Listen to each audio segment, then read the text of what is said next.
அஸ்ஸலாமு அலைக்கும் வரஹ்மத்துல்லாஹி வபரகாத்துஹு. கண்ணியத்திற்குரிய அல்லாஹுவின் நல்லடியார்களே, கியாமத் என்னும் மறுமை நாளினுடைய மாபெரும் 10 அடையாளங்களை குறித்து தொடர்ந்து நம்முடைய சேனலில் நாம் பதிவிட்ட நிலையில் தற்பொழுது கியாமத்தினுடைய நெருக்கத்தில் வரக்கூடிய மாபெரும் அடையாளங்களில் 6வது அடையாளத்தை குறித்துத்தான் தற்பொழுது இந்த பதிவில் நாம் காண இருக்கின்றோம். 21வது சூராவினுடைய 96வது திருவசனத்தில் அல்லாஹ் பதிவிடுவான், இறுதி நாளினுடைய நெருக்கத்தில் யஜூஜ் மஜூஜ் என்று சொல்லப்படக்கூடிய ஒரு கூட்டத்தை நாம் திறந்து விடுவோம். உடனே அவர்கள் வெள்ளத்தை போன்று ஒவ்வொரு மேட்டிலிருந்தும் விரைந்து வருவார்கள் என்று அந்த திருவசனத்தை அல்லாஹ் முடிப்பான். இங்கு யஜூஜ் மஜூஜ் என்று சொல்லப்படக்கூடிய ஒரு குறிப்பிட்ட கூட்டத்தை குறித்து அல்லாஹ் பேசுகிறான். இவர்கள் இறுதி நாளிலே அவர்கள் வருவார்கள் என்பதையும் அல்லாஹ் இங்கு குறிப்பிடுகிறார். யார் இந்த யஜூஜ் மஜூஜ் என்ற கூட்டம்? இவர்கள் உலகத்திலே இருக்கிறார்களா அல்லது வானத்திலிருந்து அல்லாஹ் இறக்குவானா? இவர்களுடைய அழிவு எப்படி இருக்கும்? இவருடைய தோற்றம் எப்படி இருக்கும்? இதை குறித்து நாம் தெரிந்து கொள்ள வேண்டும் என்றால் இந்த பதிவை நீங்கள் முழுமையாக கண்டு பயன்பெறுங்கள். அல்லாஹ் ஜல்ல ஷானஹு வ தஆலா இறுதி கட்டத்தில் வெளிப்படுத்தக்கூடிய மிக முக்கியமான ஒரு அடையாளம் தான் இந்த யஜூஜ் மஜூஜ் என்று சொல்லப்படக்கூடிய மிக கொடூரமான ஒரு கூட்டம். இந்த கூட்டத்தை குறித்து அல்லாஹ் ஜல்ல ஷானஹு வ தஆலா பேசக்கூடிய அந்த வரலாற்றினுடைய துவக்கமாக துல்கர்னைன் என்று சொல்லப்படக்கூடிய ஒரு மன்னரை கொண்டு ஆரம்பிப்பான். சூரத்துல் கஹ்ஃபிலே அல்லாஹ் அந்த வரலாற்றை பதிவிடுவான். துல்கர்னைன் என்று சொல்லப்படக்கூடிய மிக பிரபல்யமான ஒரு மன்னர், 2 கொம்புகளை கொண்ட ஒரு மன்னர். எனவே தான் அந்த மன்னருக்கு துல்கர்னைன் 2 கொம்புகள் உடைய மன்னர் என்பதாக சொல்லப்படுகிறது. உலகத்தில் அனைத்து இடங்களுக்கும் சுற்றித்திருந்த அந்த மன்னர் ஒரு இடத்திற்கு செல்லுகிறார் என்று குர்ஆன் ஆரம்பிக்கக்கூடிய அந்த நிகழ்ச்சியை நாம் தொடர்ந்து காணலாம். ஒரு இடத்திற்கு அவர் செல்லுகிறார். அந்த இடத்தில் சில மக்கள் வசிக்கிறார்கள். அவர்கள் துல்கர்னைன் என்று சொல்லப்படக்கூடிய அந்த மன்னரிடத்தில் சில விஷயங்களை கேட்கிறார்கள். ஆனால் அவர்கள் சொல்லக்கூடிய அந்த மொழியை துல்கர்னைன் மன்னரால் புரிந்து கொள்ள முடியவில்லை. எனவே அவர்கள் செய்வினையின் மூலமாக ஒன்றை தெரிவிக்கிறார்கள். யஜூஜ் மஜூஜ் என்று சொல்லப்படக்கூடிய கூட்டம் இங்கே இருக்கிறார்கள், மலைக்கு பின்னால் இருக்கிறார்கள். அவர்கள் இந்த உலகத்தில் ஃபித்னாக்களை செய்து கொண்டிருக்கிறார்கள், தொல்லைகளை கொடுத்து கொண்டிருக்கிறார்கள்.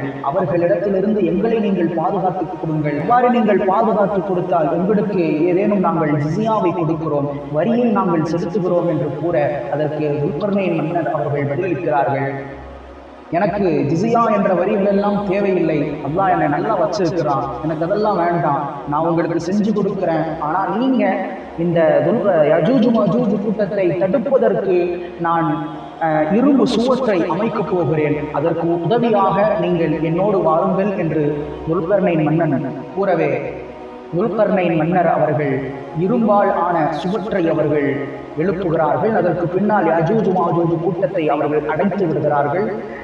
அந்த இரும்பினால் ஆன செம்பை, அதாவது அந்த சுவற்றை அமைத்ததற்கு பிறகு அந்த மக்களிடத்தில் துல்கர்னைன் மன்னன் அவர்கள் கூறுகிறார்கள், இறுதி நாள் வரை இந்த சுவற்றை தாண்டி அந்த மக்களால், அந்த யஜூஜ் மஜூஜ் கூட்டத்தால் வர இயலாது.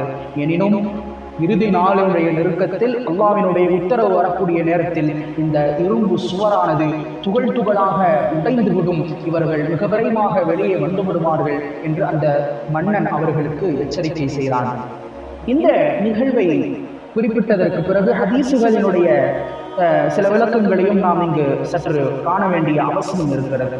அதாவது இந்த யஜூஜ் மஜூஜ் கூட்டம் எங்கு இருக்கிறார்கள் என்ற பல செய்திகள் இன்றைக்கு ஊடகங்களிலே இங்க இருக்கலாம், அங்க இருக்கலாம், இங்க வாய்ப்பு இருக்கிறது, இவர்கள் இருப்பதாக சில அடையாளங்கள் தென்படுகிறது என்ற பல விஷயங்கள் நமக்கு தென்பட்டாலும் இந்த யஜூஜ் மஜூஜ் என்ற இந்த கூட்டத்தை அல்லாஹ் மறைத்து வைத்திருக்கிறான் என்பதுதான் நிதர்சன உண்மை. பல்லாயிரம் வருஷத்திற்கு முன்னால் ஒரு மலைக்கு இடையிலே ஒரு இரும்பு சுவற்றினால் அவர்கள் அடைத்து வைக்கப்பட்டிருக்கிறார்கள். ஒரு சேட்டலைட் மூலமாக நம்ம பார்த்தா கூட அந்த இரும்பினுடைய பளபளப்பு நமக்கு தென்படலாம்.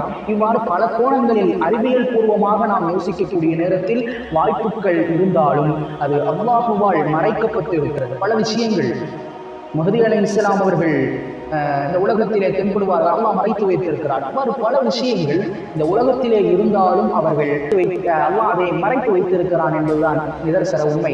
அறிவியலால் முடியவில்லை என்பதனால் அல்லாஹ்வினுடைய குதிரத்து உயர்ந்து விட்டதா என்றால் நிச்சயம் கிடையாது.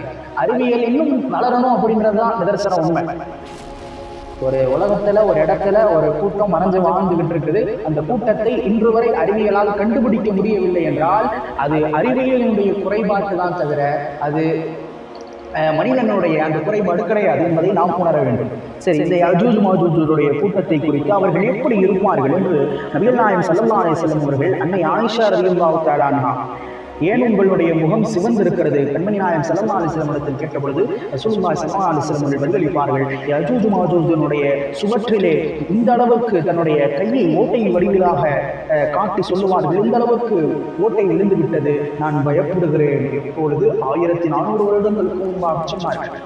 அந்த அளவுக்கு மிக கொடூரமான அந்த கூட்டம், யஜூஜ் மாஜூஜினுடைய கூட்டம், அவர்கள் எப்படி இருப்பார்கள், அவருடைய உருவம் எப்படி இருக்கும் என்று நபிகள் நாயகம் ரசூலுல்லாஹி ஸல்லல்லாஹு அலைஹி வஸல்லம் அவர்கள் கூறுகிறார்கள்.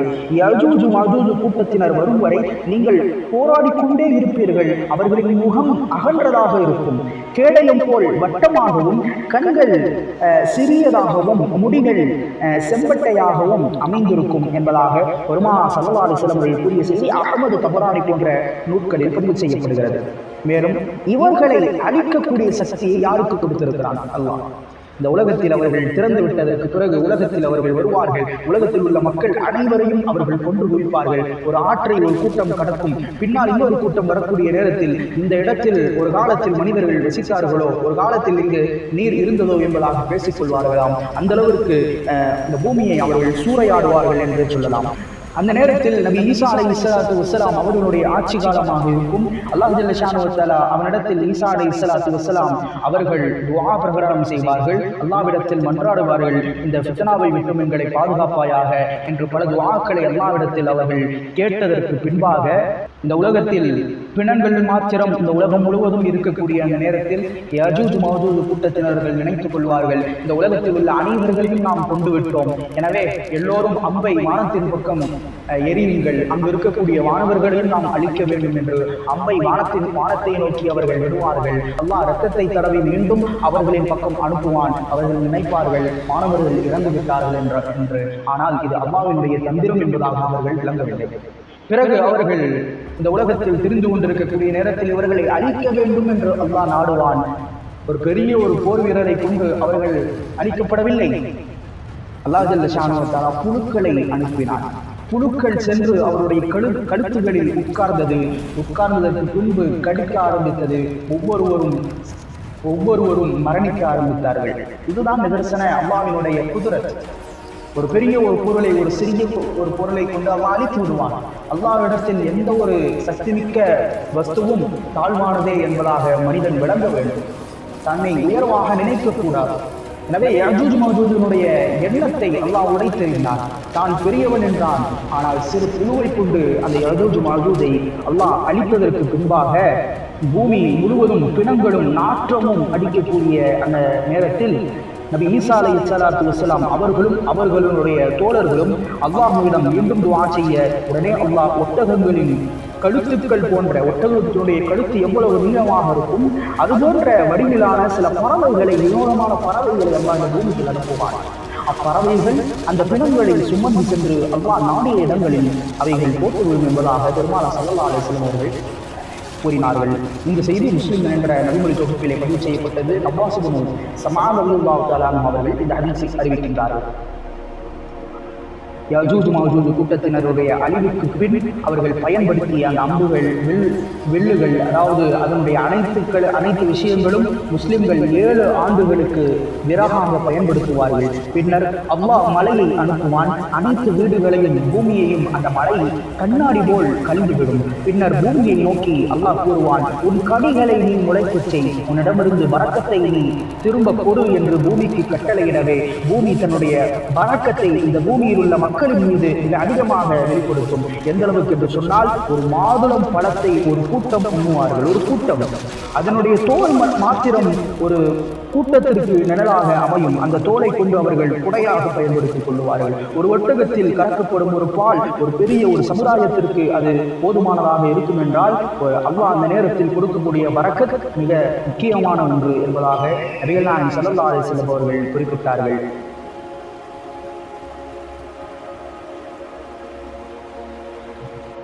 எனவே இந்த மிக முக்கியமான இந்த யஜூஜ் மாஜூஜ் என்ற இந்த அடையாளம், அதாவது இந்த யஜூஜ் மாஜூஜுடைய கூட்டத்தை விட்டு அல்லாஹ் ஜல்ல ஷானஹு வ தஆலா முஸ்லிம் சமுதாயத்தையும் பாதுகாத்து தந்தருள் புரிவானாக. ஆமீன். அஸ்ஸலாமு அலைக்கும் வரஹ்மத்துல்லாஹி வபரகாத்துஹு.